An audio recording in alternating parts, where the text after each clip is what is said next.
Let's break down the Notre Dame running backs now.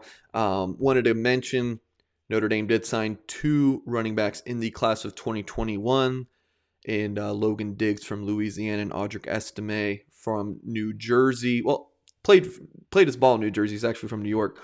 We're not going to touch on those guys. We're really looking at the spring preview here. I do want to note those two I could see getting carries in this season.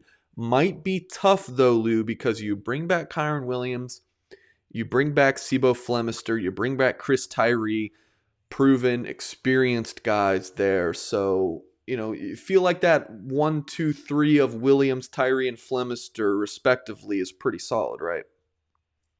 Mike, we did earlier this week kind of an overview of what we do each spring and in August as well, where we rate from 1 to 10 every position group, and this includes special teams, as far as what is the strongest and where maybe the most concerns are. Last year at this time, among the 10, we had running back at number 9. This year, we have it at number 1, which just goes to show what a difference it can make. You have, you know, Kyren Williams is going to be coming back as one of the top running backs in the country in every category.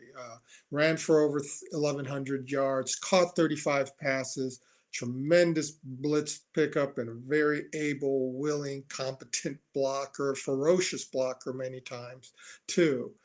Chris Tyree, first top 100 back recruited at Notre Dame in 7 years.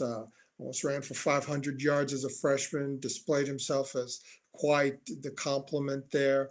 And then Sibo Flemister has evolved and developed into that ideal, third guy. You're not necessarily looking at him as a starter, but as somebody who can finish a game, who can get you the tough yards. He scored 10 touchdowns the past 2 years, in many goal line situations, get you the tough yards, good team player, the whole rack. And you have guys such as Audric Estime, a top 150 recruit, Logan Diggs, the 5A Louisiana's player of the year on offense.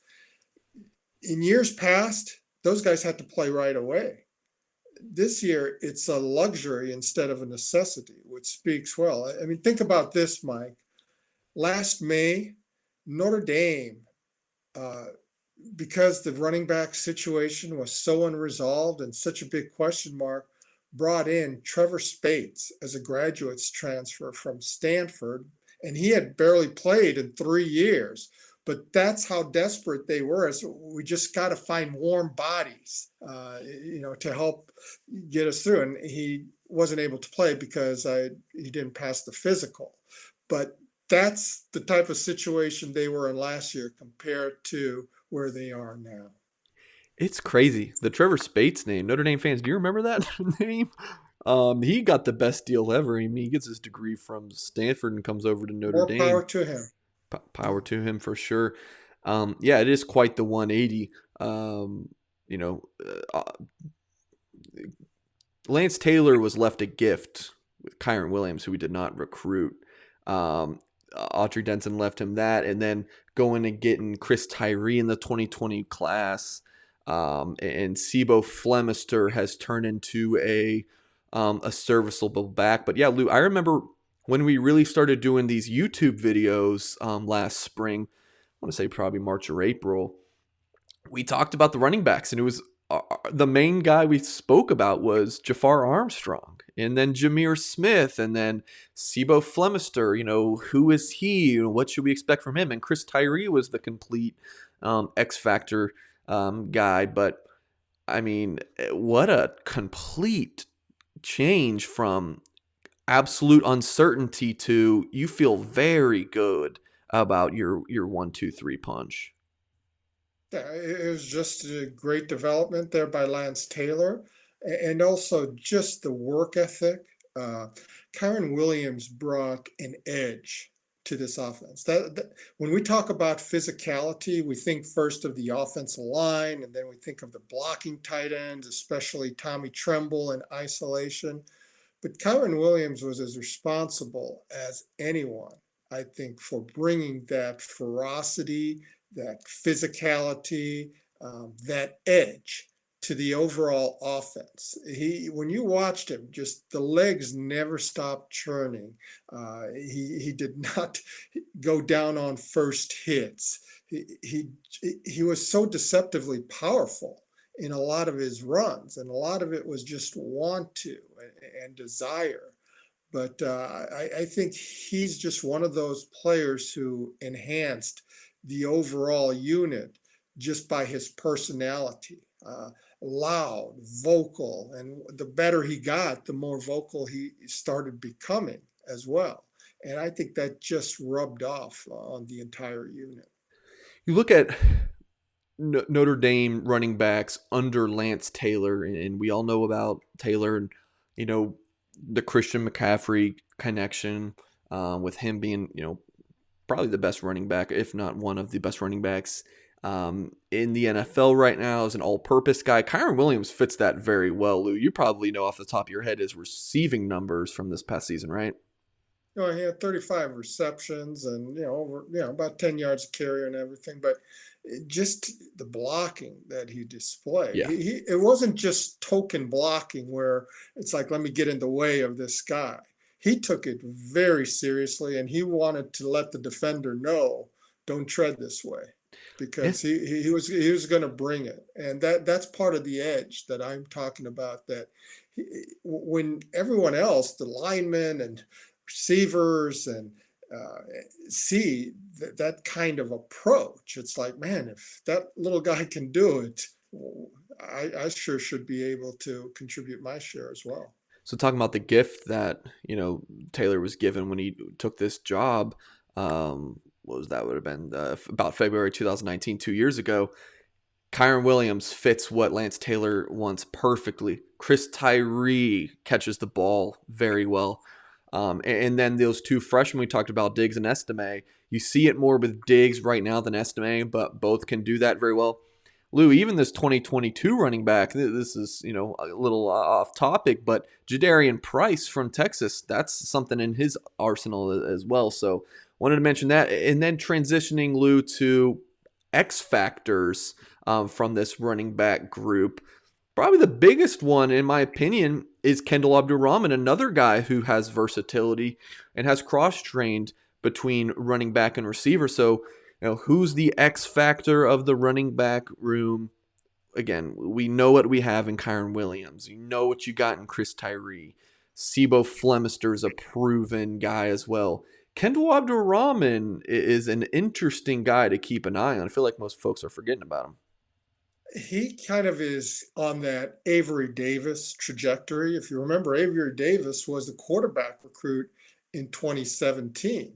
Well, Kendall played quarterback in high school because he was so far and away the best athlete. They just wanted the ball in his hands every possible time that they could get.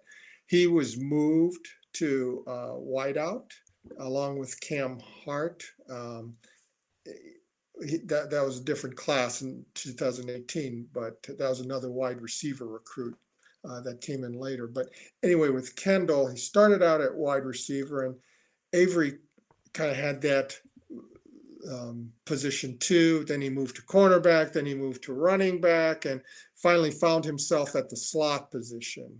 Caught 24 passes last year and is coming back as a fifth-year senior as the starter there. Kendall seems to be on a similar path, a very good athlete, elusive, fast. It's just, you got to find him the position. Where can he best fit in? It's going to be awfully hard, I think, at the running back position with the three you have coming back, plus Estime and Diggs returning, whereas the wide receiver positions are a little bit more unsettled, especially the slot position. Even though you have Avery Davis there, I don't anticipate he would come back for a sixth year in 2022. Lawrence Keys would be there, but he's entering his senior year as well. That seems to be in the wheelhouse, the right position maybe for Kendall. He's had experience at receiver. You can use him on reverses and the like there, but he fits that Davis mold of just a great athlete where you just got to get him settled in to one position. And maybe that slot might be ideal for him down the road. Yeah, full agreement here. And then just kind of wrapping up the X Factor breakdown, I think one is the potential jump for Chris Tyree from going from, the fast guy who can break a run here and there, to coming into his own as a big time every down back. I mean, this is a young man who had all the offers, the big time ranking, picked Notre Dame over Oklahoma and Alabama. So I think, is he the 5'9", 170-pound scat back, or does he grow into someone like Kyren Williams, but faster? Yeah. Well, the thing that I think impressed the coaching staff the most about Chris is I think he was kind of pigeonholed into, and it's not the coaching staff's fault, but I think there was the perception of this is a fast guy, just get him on the outside and let him run. But his physicality, his ability and willingness to run between the tackles and right tackles, I think became quite a surprise for his size. So I think he's an X factor also from the aspect that because the receiving core is so unsettled, is there a way where you can get both Kyren Williams and Chris Tyree on the field at the same time? One can split out. Both Kyren has displayed very good hands. They want to get the ball in his hands in space more. He caught 35 passes last year. Chris is capable of that. They wanted to get him more involved against Alabama in the Rose Bowl in that capacity. And I think as the year or the spring and training camp goes on, I wouldn't be surprised if you could see both of them on the field more often, because we always talk about, well, you want your five best offensive linemen, regardless of position, on the field, and you got to find a way to get them there. Well, it's the same as far as you want to find a way to get both Kyren Williams and Chris Tyree on the field at the same time to really put pressure on defenses. Yeah, I apologize. I messed up on Chris Tyree's weight. He's listed at 5'9.5", 188. So, I think he was probably around 170 or so senior year of high school, and then has put on some good weight. Wrapping up here, Lou. So we talked about the X Factor. Last question in these position previews for the spring is this unit better than the 2020 season? And I feel like this is pretty much no-brainer for the answer here. Well, that's appropriate enough for me when you talk about no-brainers. But look, we just talked about it. Last year at this time, among the 10 position groups, we had running back at number 9 and cornerback at 10. Unfortunately, we still have cornerback at 10. But this spring, right now, you look at running back and all the dimensions and quality depth that you have there. I put that certainly among the top 3, if not at number 1. It's one of the most vastly improved areas of the team. And I think it was also good to get 2 running backs this year and potentially even 2 next year, because if Kyren Williams has another type of season like he did this past year, it's not unreasonable to think that he could turn pro after his junior year. And maybe Flemister, if he wants a lead role after he graduates, maybe he goes someplace else, like a Jameer Smith did to Appalachian State, where he could be showcased as a feature back. So all of a sudden, boom, you have Chris Tyree, and you need to restock that backfield. I'm not saying all that's going to happen, but the coaches always have to be mindful of these type of situations. And they are. And talking to sources, that those are conversations happening inside the Goog. I would be stunned if one of those two guys, or if one of those two guys, like if Notre Dame returns both Kyren Williams and Sibo Flemister for the 2022 season, I'd be stunned. There's one of those two guys will be gone after this season. Whether it's Sibo, especially if someone passes him up like a Diggs, an Estime, heck, maybe even a Kendall Abdur-Rahman. Someone passes him up, I would absolutely foresee him leaving. Or even if I want to go be the lead back somewhere, like you mentioned. So if you're a Notre Dame fan, you got to feel really good about your running back room. And Lou, before we get out here, when's the last time you feel like the running back room was this talented and this deep? Well, when you go into the three deep, it was pretty darn good when you had Josh Adams and Dexter Williams in that group there, and a guy like Deion McIntosh ran for over 500 that year, and Tony Jones had a pretty good senior season. We always sometimes tend to romanticize what we presently have as the greatest ever. Now, when you go back to the early 1990s, when Jerome Bettis was a backup fullback, and you had Ricky Waters and Rodney Culver and Tony Brooks and Dorsey Levens, and oh yeah, you had Rocket Ishmael as the closer and all. I mean, those were unparalleled and on a whole different level. But let's just say this is probably a strong, the 2012 team. We forget that played in the BCS championship when you had Theo Riddick and Sierra Wood and George Atkinson the third. That was a pretty strong contingent. But I would say right now, going into 2021, this would probably be as strong as Brian Kelly has had in his 11 or in now 12th season at Notre Dame.